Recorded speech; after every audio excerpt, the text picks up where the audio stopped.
Barros começa o jogo de logo mais como titular do Vasco. Lateral direito, Paulo Ricardo, Paulinho da base, vai ser relacionado para a partida. Mas tem umas interrogações aí. Vai para o banco ou não vai para o banco? Vamos falar sobre isso daqui a pouco. E olha, 2 zagueiros chegando no Vasco. O Admar Lopes avisou na coletiva ontem dizendo que o Vasco ia trazer mais 2 reforços.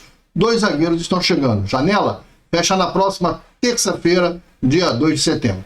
Isso e muito mais aqui no programa de hoje, no Almoço do Gigante. Meu nome é André Luiz, seja bem-vindo ao canal Gigante Vascaíno. Antes das notícias, quero só pedir para que você não esqueça de deixar seu like e pedir para que você se inscreva em nosso canal se você ainda não for inscrito. Bem, o Vasco joga logo mais às 9h30 da noite contra o Botafogo, primeira partida das quartas de final da Copa do Brasil, né? Que vale uma grana, né? Mas a gente vai falar de dinheiro, mas para a segunda partida, né? Se o Vasco hoje conseguir ganhar o jogo em São Januário, o Vasco dá um passo para poder tentar segurar o Botafogo no Engenhão, lá no Tapetinho. Onde que o Vasco sempre joga bem. O Vasco não tem problema de jogar no sintético, não. Vamos ver se um Coutinho aguenta, etc e tal. O Vasco que para a segunda partida deve estar mais reforçado do que agora. Pelo menos o banco de reserva. A gente tem que analisar que a janela do Admar Lopes da gestão do Pedrinho é a melhor janela, apesar de ter jogadores ainda muito questionáveis, principalmente na questão física. Por exemplo,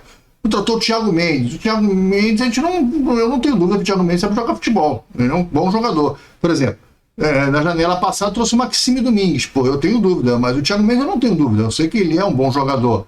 Mas aí eu tenho dúvida na questão física, ainda não conseguiu entrar em forma, veio do mundo árabe, é totalmente diferente. Então, mas ele não tem problema físico, não estou dizendo que ele está contundido, não é isso, mas é preparação física. Não basta o cara fazer uma pré-temporada, que ele tem ritmo de jogo, é diferente o jogo que ele vinha jogando no Catar para o jogo que ele está jogando, que vai jogar no Brasil. É diferente. O Coutinho demorou um ano para voltar a se adaptar e ainda faz algumas partidas bem abaixo de ser Coutinho, né? Então isso demanda um tempinho. Eu acho que esse é o X da questão do Thiago Mendes, né? Uma contratação que a gente coloca assim, pô. Mas agora trouxe o Robert Renan, que parece que é um zagueiro que vai jogar, né? Aliás, o Robert Renan tem uma coisa legal pra caramba ontem, né, cara? Ele fez a coletiva, né, a apresentação, né, foi a apresentação, mais uma vez não foi no CT, foi no Hotel da Barra. O Vasco paga, tá com dinheiro pra caramba, o Vasco vai lá e paga. Podia fazer em São Januário, tem uma sala em São Januário da imprensa, tem a sala lá no CT, mas não, a gente pode gastar um dinheiro, vamos alugar um hotel. Então o Vasco alugou o hotel lá para fazer, porque tá com grana, e aí foi ali na Bela Buena, ali na Barra, e dizem que acabou o Vasco dar a camisa pro jogador de presente, né? A camisa que ele vai jogar e tal, o Vasco dá uma camisa de presente pro jogador. Todo clube faz isso.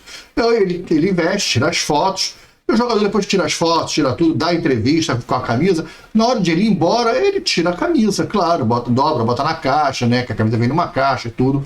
E ele tava com a família dele, com a esposa, com o filho, né? Eu acho que os pais dele, que são vascaínos, também estavam lá. A família toda é Vasco e tudo. E ele tava numa alegria, ele tá pilhado, ele quer jogar. Todo mundo que tava lá na discutiva tá dando essa notícia de que, pô, o cara tava empolgado de estar jogando no Vasco. Isso é legal, né? O cara vir, pô, tô aqui, Não, o cara tá empolgado de estar no Vasco, isso é bacana, isso é legal, isso é bom. Não sei se ele vai ser um grande jogador e tal, mas essa atitude é uma atitude legal. O cara tá pilhado, o cara tá feliz de estar no Vasco realmente, pô, isso é bacana. E o cara tava tão feliz que ele saiu andando pela calçada, pela rua do hotel, né? Parece que o carro dele tava longe. E ele não trocou a camisa, ele foi vestido de Vasco, pô, aquele cara com 1,91m, com a camisa lá, escrito 30 lá, Robert Renan, e ele saiu andando com a camisa do Vasco, ele não tirou a camisa, ele ficou com a camisa do Vasco, foi pra casa já fardado, joga a camisa do Vasco, pô, legal. Isso aí é um detalhe interessante, né? É uma besteira de bastidor, não vai influenciar nada, não vai fazer ele jogar mais ou jogar menos, mas eu acho que é uma curiosidade bacana, interessante, nesses tempos tão profissionais, tão frios, de distanciamento entre o atleta e o clube, né? O cara mostrar um envolvimento desse, uma paixão pelo clube dessa forma, eu acho bacana, acho legal. Tomara que ele faça bons jogos, né? E o Vasco vai encarar o Botafogo daqui a pouco, e o Vasco deve entrar com um time de Léo Jardim e Paulo Henrique, que está com a dúvida, né? Uma interrogação, vai fazer um teste no vestiário. O Hugo Moura de zagueiro, Lucas Freitas, outro zagueiro, Lucas Piton, lateral esquerdo. Meio de campo deve vir com Barros, Jair, o Ryan, Coutinho e Nuno Moreira. E no ataque, Verrete ou David. Provavelmente vai ser o Verrete, tá? Agora, o Paulo Henrique vai fazer um teste no vestiário. Então, a lista de relacionados para o jogo, o Vasco só vai liberar essa lista lá para as 5 horas da tarde. Quando o jogo é fora, quando o Vasco viaja para jogar a partida, o Vasco libera no dia anterior, no dia da viagem, não teria sentido. Mas quando o jogo é em casa, no Rio de Janeiro, o Vasco libera 3 horas e meia antes da partida a lista de relacionados. Então, já se sabe que na lista de relacionados vai estar o Paulo Ricardo dessa vez. Deu confusão nos relacionados passados, que o Diniz, gaguejei, agora esqueci, o Diniz não levou o Paulo Ricardo, lateral direito, para ser reserva do Puma. O Diniz treinou ao longo da semana o Leandrinho, lateral esquerdo, como lateral direito. Isso é uma confusão. O menino foi até o Felipe e falou pro Felipe, olha, então me vende, pô, eu não vou deixando para jogar, eu tô aqui, eu sou o terceiro reserva, tô na boa. Quando eu tenho chance de jogar, o titular se machuca, o reserva imediato vai pro jogo, eu tenho chance de ser o reserva do reserva, de estar no banco, de estar ali para poder jogar. O cara treina o lateral esquerdo, ele bota para lateral direita, pô. Ele treina, o cara não gosta de mim, então eu não vou jogar. E aí parece que o Felipe conversou e o Diniz bateu um papo com o garoto sobre nada disso e tal, enfim. O Paulo Ricardo está relacionado para o jogo de hoje, diz que vai se concentrar, vai tudo. Agora, se vai sentar no banco, aí a gente não sabe. Por quê? Se o Paulo Henrique for vetado, ele vai fazer um teste, parece que no vestiário. Se ele fizer o teste de vestiário e for vetado, aí o Puma vai jogar e o Paulo Ricardo vai para o banco. Agora, se o Paulo Henrique for jogar, não, ele vai jogar, tá bem para jogar, ele vai para o jogo e o Puma vai para o banco. Então não vai, o Paulo Ricardo não vai. Ok, mas aí é justo, aí tá correto. Não é fazer o que fizeram no domingo passado com o Leandrinho, botar o Leandrinho treinado de lateral direito. Acho que foi com 2 laterais esquerdos para o banco. Leandrinho e Vitor Luiz, só que o Leandrinho era reserva de lateral direito. A função dele no banco, se ele entrasse, era para entrar no lugar do Puma. Muito errado, muito torto, sem necessidade. Se você tem um jogador que é lateral direito da Seleção Brasileira Sub-20, que é o Paulo Ricardo. Pô, então não tem sentido nenhum você não levar o garoto. Então, mas tudo bem, ok, parece que ajustaram lá. O menino vai. Parece que uma outra novidade, não está confirmada ainda, é Bruno, acho que é Bruno o nome do menino, um zagueiro da base, também está relacionado, não sei se vai para o banco, não acredito, mas esse é pouco provável, mas está lá relacionado. O GB também está relacionado. Enfim, vamos ver a lista oficial de relacionados só mais tarde, quando o Vasco emitir a lista. Mas o Paulo Ricardo, a história é essa, houve um acerto, um contorno lá. O Diniz abraçou o garoto, falou que não é nada disso, é coisas que ele pensa. Ele é meio doido, né, cara? O Diniz é meio maluco, né? Meio estranho, ele meio assim, psicótico, sei lá, não sou psicólogo, não sei definir ele, o que é, mas ele tem probleminha, ele é estranho, ele é esquisito, gosta de improvisar, ele é meio louquinho. Mas a notícia é que o Vasco, falei no início, está trazendo mais 2 zagueiros e parece que o Carlos Cuesta já está viajando, a notícia que tem dada pelo Pedrosa e pelo Cláudio Luiz Melo, jornalista, é que o Carlos Cuesta já está tudo fechado com o Vasco, já está viajando para fazer o exame médico. Só não assinou digital porque ficou uma interrogação aí, por que o Spartak não aceitou ele? O empresário do Carlos Cuesta falou para o Vasco que foi problema do Carlos Cuesta. O Carlos Cuesta que não quis assinar com o Spartak. Parece que o que aconteceu foi o seguinte: quando o Cuesta chegou na Rússia para assinar com o Spartak, o empresário viu que o contrato que ele ia assinar não era bem aquilo que o Spartak falou para ele. Olha, você vem que eu vou te dar tanto disso, tanto de luva, o salário vai ser tanto, aquelas maravilhas para tirar o Vasco da jogada. E aí o empresário falou, mas peraí, não foi isso que a gente combinou. Não, assina aqui, porque é isso. Ou seja, não tem mais ninguém na jogada, não tem mais clube nenhum. Aí ele retirou o atleta da Rússia, falou, volta, sai, volta para a Turquia e fez contato com o Vasco. E aí o Vasco abriu nova negociação, o garoto já está viajando, mas o Vasco ficou na dúvida, porque saiu uma notícia de que foi problema de exame médico. Então o Vasco está na dúvida, quer fazer primeiro o exame médico, que hoje em dia se assina à distância, se assina digital, né? E aí ele não fez a assinatura digital, ele vai assinar o contrato aqui no Rio, depois 2 exames médicos. Valeu? O Vasco não quis fazer, ficou com o pé atrás, quer fazer o exame médico no jogador, o jogador já enviou os exames dele, e os exames dele, o Vasco está tudo ok, mas o Vasco quer fazer alguns testes aqui, que é normal fazer o exame médico de praxe aqui presencial, para depois assinar o contrato. Já está viajando, e o outro que o Vasco deve estar fechando entre hoje e amanhã é o Nathan Silva. O Pumas parece que aceitou a proposta do Vasco,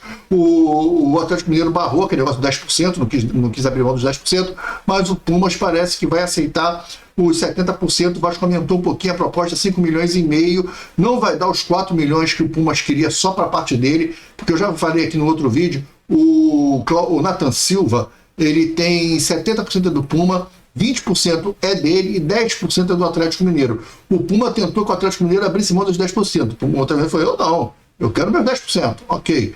O jogador também não quer abrir mão dos seus 20%. Então o Puma falou, então Vasco, não vai ter negócio, eu vou recusar essa proposta. Mas esses 10% do Atlético Mineiro, na negociação de 5 milhões, seria 500 mil dólares, que é 5 milhões de dólares, 500 mil dólares. Então, esses 500 mil dólares seria mais 2 milhões aí de reais aí. E aí, 2 milhões e meio de reais. E aí o Vasco, então, resolveu puxar 500 mil dólares no valor total. Então, de 5 milhões passa para 5 milhões e meio.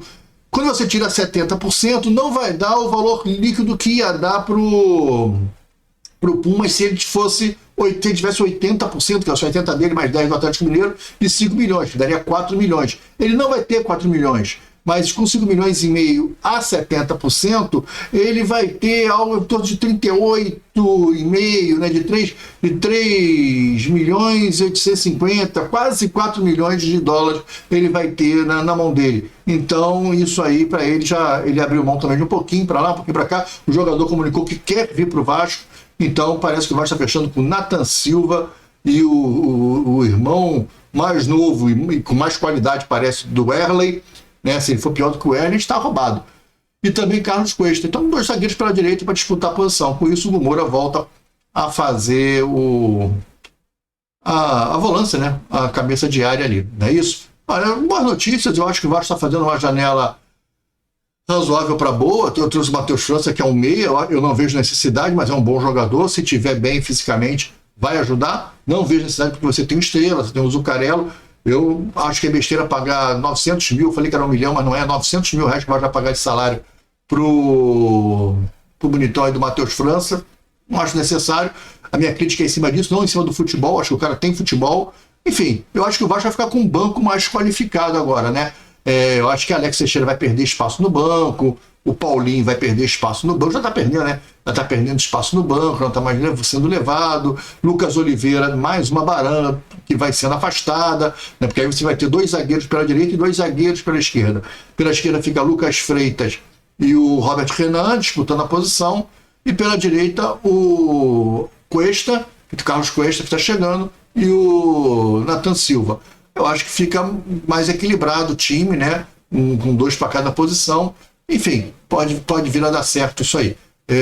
Vamos torcer, vamos rezar. E hoje é o jogo da Copa do Brasil. Se a gente vencer hoje, cara, a gente dá um passo, né? Não é um grande passo, porque depende do placar. Ganha de 1-0, pode perder de 2, de 3 no Engenhão. Tudo pode acontecer com o time do Vasco, que é um time imprevisível. O time ganha de 6 do Santos e na quarta-feira leva de 2 do Juventude. Aí, no domingo perde em São Januário por 3-2, né, numa revirada do Corinthians. Quer dizer, uma coisa meio sem sentido. O time do Vasco a gente não pode confiar muito. Agora, se der uma pancada hoje do Botafogo 3-0, 4-1, aí dificilmente você perde a vaga e vai para a semifinal. Quem sabe? Né, se a gente não chega à semifinal da Copa do Brasil, fatura uma grana aí. Eu acho que o Campeonato do Vasco é o Campeonato Brasileiro, mas tem que focar no Campeonato Brasileiro. A Copa, pode até ir embora, que a gente tenha que sair dessa confusão e tentar beliscar uma coisinha lá em cima para ano que vem reformular, reestruturar, aquela história toda de novo, que não vai acontecer. É isso.